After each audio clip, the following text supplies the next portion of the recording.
Good Sunday morning, I'm Jaden Jefferson, and welcome to this week's Community Focus. On this week's show, I'm joined by former Toledo City Councilman Tom Waniewski to talk about his race for Lucas County Commissioner. Take a look. Let's just first start out with the big question. So why are you running for Lucas County Commissioner?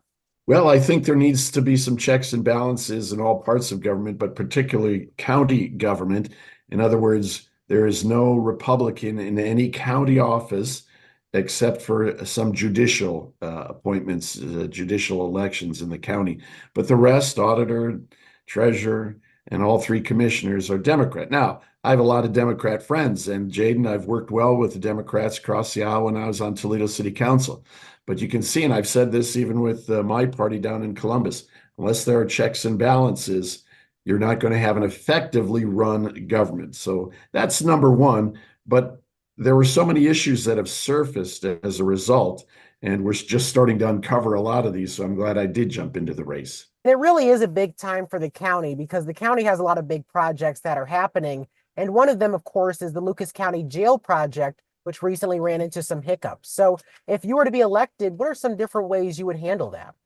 Well, first of all, I would bring my experience in the business sector to lend a good pair of eyes with a business sense onto projects such as this. So I started an internet company in 1996. We sold it off to Buckeye Cable System in 2001. And one of the things that I point out when I'm out on the campaign trail talking to people, screening with folks, the commissioners started, and particularly my opponent, Pete Gerken, started this jail, a place to put the jail. And the first two places he looked were really very close to neighborhoods, South Toledo and then North Toledo. Not that downtown doesn't have a neighborhood of its own, but downtown at least was already equipped to handle things like this with security, with the tunnels that are already that are there that takes you from the courthouse to the jail. So that kind of infrastructure was already built in, and I thought we should have optimized it. We should have made a decision and moved forward earlier. That way, now here we are. In fact, the first in North Toledo, they were looking to put it in 2017. So here we are 7 years now after that, and it's $100 million cost overrun. So that's what I would do, Jaden, is bring a better business sense to how things are run. And then, of course, we also have Lucas County K-9 Care and Control, which is moving its new facility. And of course, that project's going a lot smoother. And so kind of talk about projects of that nature where the community tends to be involved and have something at stake itself. Yeah, and the K-9 building is also now a cost overrun. Now, a lot of that has to do with market forces. Inflation has been high. Cost of material for construction is high. But other projects as it relates to the community, I think need to be looked at with a better business eye. And I'm going to be referencing that more frequently because I think that businesses looking to invest in economic development in Lucas County, if we can't keep our own house in order, if we can't manage our own projects, how is anybody going to want to come into the community to grow, to develop, and in fact, to bring the community involved in this? I don't know if it's part of your questioning down the road, but even what's happening with this study at Promenade Park for an amphitheater. I like going downtown. I like hearing the music. I have heard the music. I have visited Promenade Park on several occasions to see some great acts. But my gosh, to do a study on top of a study that was already done in a time like this is just, it doesn't make any sense. And, I'll stop in a minute here because this may touch on some of your other questions, Jaden, but, we've got challenges with the sewer pipes in Maumee. We've got challenges with swales in Swanton Township. There are so many things happening in the county that the county needs to be involved in and not messing around with some of the things that really it's not the right time to do these studies.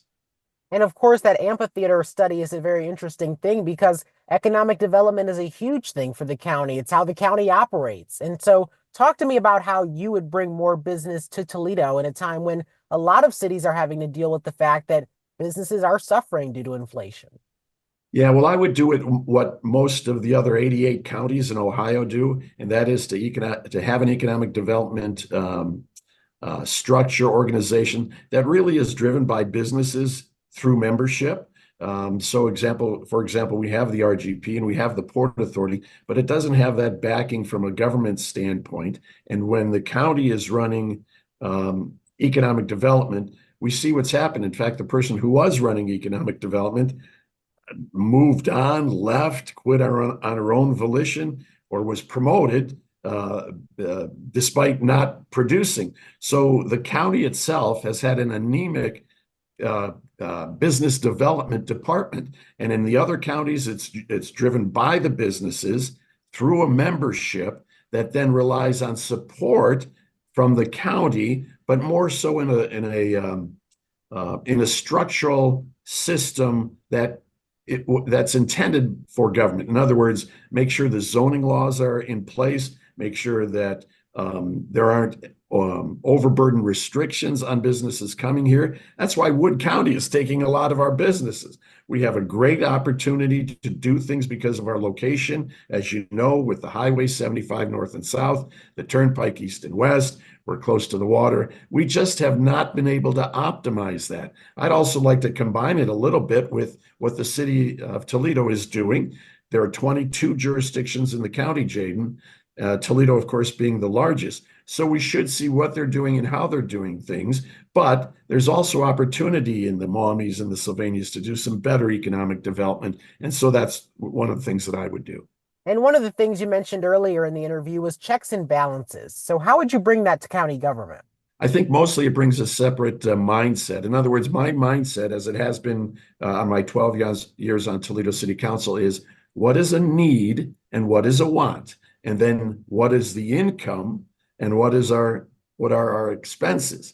So obviously you can't spend more than you take in, and we operate on a balanced budget. But the fact that, for example, the citizens passed an EMS levy, emergency medical systems levy. It was back in the days in the 90s called REMSNO. And I forget what the acronym REMSNO stands for now. But that money is not going to EMS and ALS, Advanced Life Support System, in the counties like it was supposed to. Small amount, but not what it was intended to do and not what the income is brought in because of the tax. And I think somebody needs to stand up and say, hey, we can't do it this way. We have our pots of money and it should go relegated to those issues, those projects, as the voters decided it. But if you've got all one party and they all talk together and they all attend the same party meetings, and, especially Pete, he's the vice chair of the Democrat Party, and God bless him for, having that leadership. But now you've got people who are interested in running or want to do some things, are afraid to stand up to say, no, this is wrong. This is not what we should be doing. And that's where I think the checks and balances need to come in. I worked on council with the Democrats, and I think they appreciated the fact that I said, here's how you look at a spreadsheet for money. And Steve Steele, my goodness, he and I think became some of the best budget hawks, budget misers in the city of Toledo. And for a while there, it was some challenges, 2008, 2010, the money just wasn't coming in. So I think I bring that mindset, but it's a clearer eye that doesn't have to worry about what the party is going to say the next time I'm attending a party function. So that's what I mean about the checks and balances.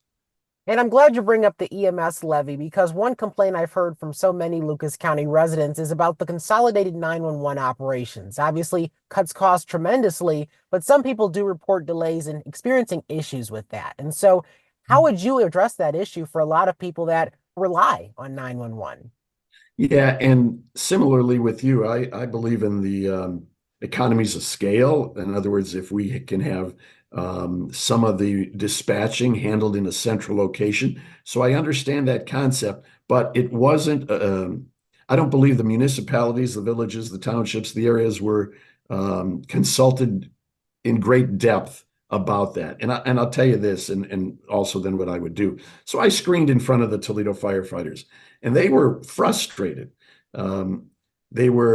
But they felt that the ship had already sailed, that there was nothing they could do. Well, I disagree. So we have to increase our staffing in the 911. So these guys aren't working 24 hours, they're not that long, but they're working double shifts and they're going too long. And we also have to be clear about what where the locations are. We had a call in, it came in that said, yeah, I'm on Erie Street. Well, there are several Erie streets in the county. So we need to improve upon that. But I think what I would do, especially moving forward, is to stay in touch more closely with all the surrounding municipalities. And I don't care if their leadership is Democrat, Republican, or independent. I think communication is a major component of my platform, and I've got the track record to show this, that I want to talk with the leaders and say, what do you think we should be doing? And so that's probably the biggest step. And I think that applies even to this Maumee sewer water pipe issue. Just communicate with these guys and see how the county can help from a financial standpoint. And on the topic of communication, how will you make yourself accessible to people in the community? Because, of course, it matters to also be engaged in the community and hear what the people have to say as well.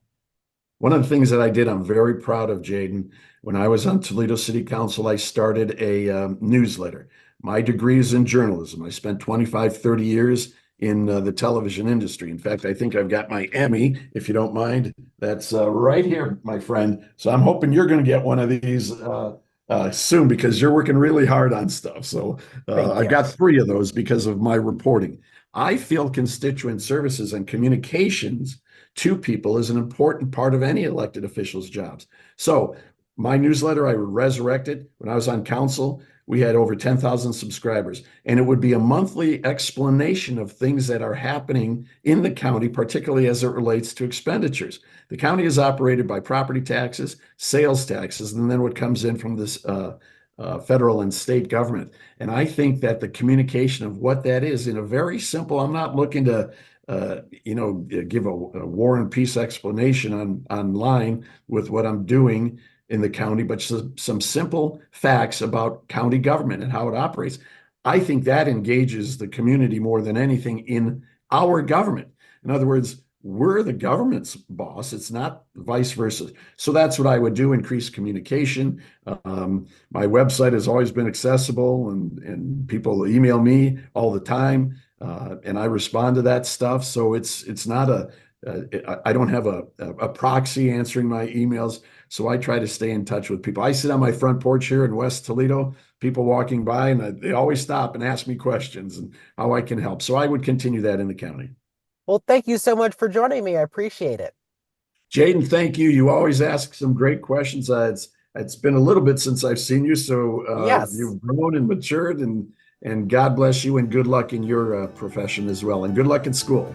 Thank you. You have a good one as well. And that's this week's show. On next week's Community Focus, I'll be joined by his opponent, Pete Gerken. But for now, have a great Sunday.